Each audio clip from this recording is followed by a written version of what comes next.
Assalamu alaikum wa rahmatullahi wa barakatuh, mes chers frères et sœurs. Aujourd'hui, je vous invite à plonger dans un mystère que peu osent aborder. Une vérité voilée, silencieuse, profonde. Celle qui entoure les souffrances du Mahdi, ce personnage promis à une mission titanesque. Mais si l'on vous disait que, bien avant son apparition, il souffre déjà, qu'il porte en lui une douleur invisible, connue seulement d'Allah et révélée à certains cœurs éclairés. Ce que nous allons évoquer aujourd'hui n'est pas un récit classique de triomphe, de conquête ou de gloire. C'est l'histoire d'un homme choisi, préparé, mais aussi éprouvé dans sa chair et dans son âme. Un homme que l'on imagine souvent comme fort et conquérant, alors qu'en réalité, sa force naît d'une épreuve intime. Une maladie secrète, une douleur constante, une solitude écrasante. Des savants comme Ibn Arabi ont laissé entrevoir des signes, des visions, des intuitions profondes. Selon eux, le Mahdi n'émergera pas comme un guerrier intact, mais comme un homme brisé, renforcé par l'épreuve. Et si cette maladie dont il souffre n'était pas un obstacle, mais le signe même de son élection divine? Aujourd'hui, il ne s'agit pas seulement de parler du Mahdi comme d'un futur dirigeant. Il s'agit de découvrir l'homme, celui que Dieu prépare dans le secret, loin des regards, dans la douleur, dans le silence, et dont la guérison pourrait bien être liée à celle de toute la Oumma. Frères et sœurs, êtes-vous prêts à entendre ce que peu osent dire? Êtes-vous prêts à voir le Mahdi, non pas comme un mythe, mais comme un cœur qui saigne pour nous? Lorsque l'on explore les textes spirituels les plus profonds, on découvre que le Mahdi n'est pas seulement un leader politique ou religieux, mais un être façonné par des souffrances invisibles. Des figures comme le cheikh Ibn Arabi, dans ses révélations mystiques, évoquent un être dissimulé, éprouvé dans son corps et dans son âme, avant même d'apparaître au grand jour. Dans ses écrits, Ibn Arabi ne décrit pas le Mahdi comme un homme sans faille, mais comme un serviteur brisé et humble, portant en lui le poids d'un immense secret. Il parle d'un homme caché parmi les gens, vivant dans l'anonymat, supportant des douleurs que peu peuvent y comprendre. Ces souffrances ne sont pas là par hasard. Elles sont un langage, un rappel, un pacte silencieux entre Allah et son serviteur. Certains textes anciens rapportent que le Mahdi serait affecté par une douleur physique continue, une faiblesse corporelle qui contraste avec la puissance spirituelle qu'il incarne. Il ne s'agit pas de simples maladies comme nous les connaissons, mais de blessures symboliques liées au destin de l'humanité. Sa douleur serait le miroir de celle de la Oumma. Plus elle est affligée, plus lui aussi est touché. D'autres savants parlent de nuit noire spirituelle, de solitude extrême, de silence imposé. Le Mahdi n'est pas formé dans la facilité. Il est forgé dans l'épreuve, car seule l'épreuve purifie, élève, réveille. Et pour guider les cœurs brisés, il faut avoir connu la fracture de l'intérieur. Ce n'est pas un héros de conte, c'est un cœur choisi, éprouvé, élevé. Et ses souffrances sont la première révélation de sa grandeur. Avant même la lumière, vient la brûlure. Les souffrances du Mahdi ne sont pas une simple fatalité. Elles portent une signification profonde, enracinée dans la tradition prophétique et la sagesse divine. Dans l'histoire de l'humanité, aucun envoyé, aucun homme choisi par Allah n'a été exempt d'épreuves. La douleur devient alors un sceau d'authenticité, une preuve de la proximité d'Allah. Le Mahdi, comme les prophètes avant lui, est purifié par la maladie et l'oppression silencieuse. Ce n'est pas une punition, c'est un affinement.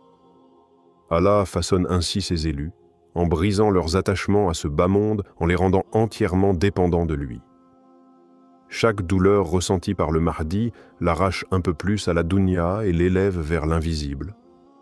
Des savants disent que cette douleur est un secret entre Allah et son serviteur, une conversation muette, continue, qui l'accompagne jour et nuit. Elle le protège de l'orgueil, de l'impatience, de la colère. Elle le garde humble, doux, silencieux.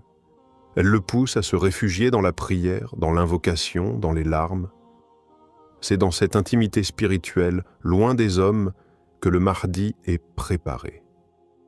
La maladie n'est donc pas un frein à sa mission. Elle en est la fondation. Comme un feu purificateur, elle brûle en lui tout ce qui pourrait entraver son rôle. Elle détruit l'ego, elle assèche les désirs, elle vide son cœur pour que seul Allah y demeure. Et lorsqu'il sortira, il ne sera pas un homme fort par ses muscles, mais un homme fortifié par la douleur, lucide, doux et redoutable. Car sa souffrance, loin de l'affaiblir, l'a transformé en miroir limpide de la volonté divine. L'un des aspects les plus marquants du parcours du Mahdi, tel que décrit par plusieurs savants spirituels, est son isolement profond et volontaire, imposé par Allah.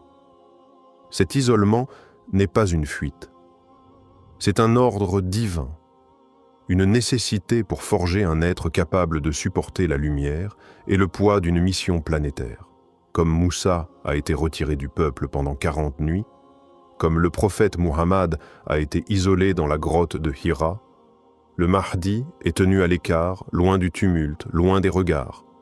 Cet isolement est dit marqué par le silence, la solitude, la douleur physique et la réflexion intense. Il vit parmi les hommes, mais il est comme invisible.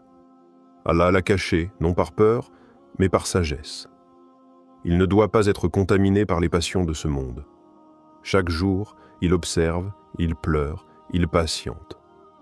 Son cœur est brisé 1000 fois par ce qu'il voit, l'injustice, la décadence morale, la confusion dans la Oumma. Mais cet isolement n'est pas un abandon, c'est l'école secrète d'Allah. Loin des applaudissements et des louanges, c'est là qu'il apprend la vraie reliance. Il découvre la force du tawakkul, l'endurance, la douceur face à la douleur. Ce silence qui pourrait tuer un autre homme renforce le Mahdi. Il n'a pas besoin de paraître, il a besoin d'être. Et Allah le prépare dans le mystère, comme on façonne une lame dans l'obscurité avant de l'exposer à la lumière.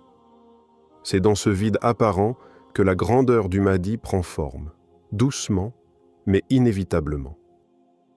La souffrance du Mahdi ne se limite pas à une maladie physique identifiable.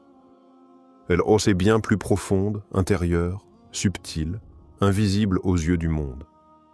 Il ressent une fatigue constante, comme si son corps portait le poids d'une autre époque, d'un autre monde. Son cœur est souvent lourd, sans cause apparente. Il ressent une tristesse sans nom, une sorte de mélancolie spirituelle que même la prière ne dissipe pas entièrement, car elle ne vient pas de lui, mais de ce que lui fait porter Allah. Parfois, il est pris d'angoisse silencieuse, de douleur dans la poitrine, de fièvre qui ne laisse aucune trace, des maux qui ne se guérissent ni par les remèdes ni par le repos. Ce sont des symptômes de l'âme, des blessures profondes liées à son destin. Il est le cœur battant d'une Oumma malade, et chaque battement est teinté d'un écho du mal qui touche la communauté. Il connaît aussi les douleurs du doute, non pas envers Allah, mais envers lui-même. Pourquoi suis-je encore là?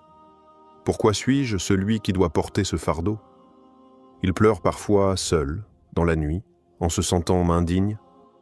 Et pourtant, c'est précisément ce doute qui confirme son authenticité. Car seuls les véritables serviteurs se sentent trop petits pour une tâche immense. Il ne parle pas de sa souffrance. Il la cache. Il sourit parfois, mais au fond, son âme est en feu. Et ce feu est ce qui le distingue. Un feu intérieur qui ne détruit pas, mais qui purifie. Ce feu est la réponse d'Allah à une Oumma qui a trop longtemps éteint la lumière. Le Mahdi souffre, pour nous. Il y a un lien mystérieux, mais puissant, entre la douleur du Mahdi et l'état de la Oumma. Sa souffrance n'est pas individuelle. Elle est le reflet direct de notre désunion, de notre éloignement d'Allah, de nos péchés collectifs. Plus l'injustice se répand, plus la foi s'affaiblit, plus l'obscurité gagne le cœur des musulmans, plus le Mahdi ressent en lui un poids invisible. Il est comme un miroir spirituel. Ce que vit la communauté, il le porte dans sa chair.